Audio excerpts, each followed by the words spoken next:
मी अश्विनी तुम्हा सर्वांचं माझ्या यूट्यूब चॅनलमध्ये स्वागत करते. तर आज आपण स्कूलमधील गेम पाहणार आहोत. तर या ठिकाणी पाहू शकतात तुम्ही की काही मुली आहेत आणि त्या पळताना सर्कलमध्ये दिसत आहेत. तर हा गेम आहे बॉटल गेम. तर काही बॉटल आहेत त्या आपण काय केलेल्या आहेत, सर्कलमध्ये गोलाकार ठेवलेल्या आहेत आणि त्यांना पण एका सर्कलमध्येच पळायला सांगितलेलं आहे, एका पाठोपाठ एक. आणि पटकन म्हणजे म्युझिक लावलेलं आहे त्या ठिकाणी आपण, आणि ते म्युझिक स्टॉप झाले की पटकन आपली आपली बॉटल आपण उचलून घ्यायची आहे.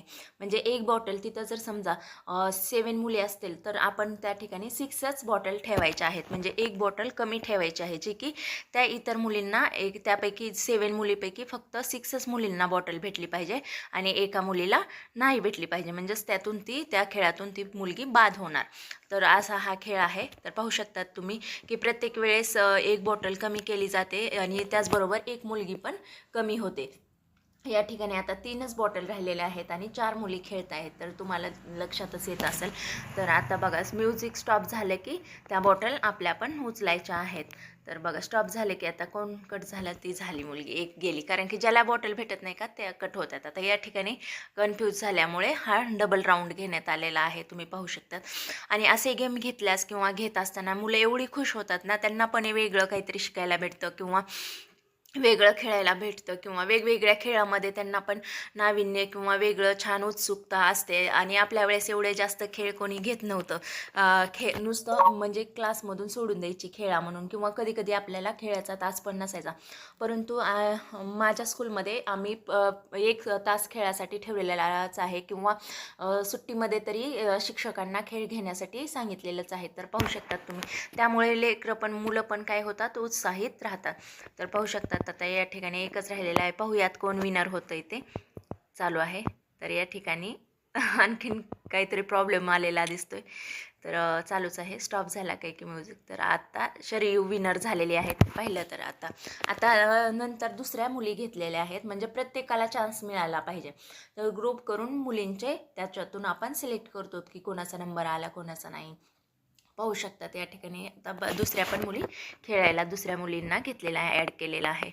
तर हा पण गेम तसाच आहे. तर खूप छान मज्जा येते यामध्ये. कोण म्हणजे असं रूल्स बघा, हे आता मध्येच सर्कल फिरत असताना कोण मध्ये कोण इकडे तिकडे पळत असतात. तर पाहू शकतात तुम्ही. आणि गेममध्ये खूप मजा येते, इंटरेस्ट वाटतं, छान वाटतं. खाली बसलेले मुलं पण मुलांना पण मजा येते, ते पण क्लॅप्स करत असतात आणि वेगळं काहीतरी छान वाटतं. तर तुम्ही तुमच्या स्कूलमध्ये किंवा इतर तुमच्या मुलांचे गेम असे घेतात का, किंवा स्कूलमध्ये गेम असे घेतात का टीचर, ते पण विचारा. आणि घेत नसतील तर त्यांना सांगा की घ्या बाबा, छान वाटतं, मुलांना पण फ्रेश होतं. नेहमीचा तोच अभ्यास, तेच तेच रोज रटाळवाणे नाही झालं पाहिजे. थोडंसं त्यांना खेळण्यात पण उत्साह किंवा मनोरंजन वाटलं पाहिजे. आजकाल काय झालेलं आहे की जास्त फोकस हे अभ्यासावरतीच केलं जात आहे. तर तसं न करता त्यांना मनोरंजन पण झालं पाहिजे, की बर्डन नाही आलं पाहिजे कोणत्या गोष्टीचं त्यांच्यावरती.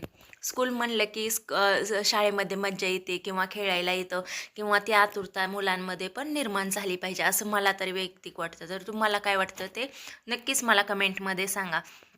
आणि त्यामुळे मुलं पण खुश आणि सगळेच खुश. आणि असे गेम घेतले किंवा पालकांना पण आपण व्हिडिओ टाकले तर ते पण खुश होतात. छान वाटतं त्यांना पण की मुलं रमतात बाबा स्कूलमध्ये, छान व्यवस्थित लक्ष दिलं जातं स्कूलमध्ये.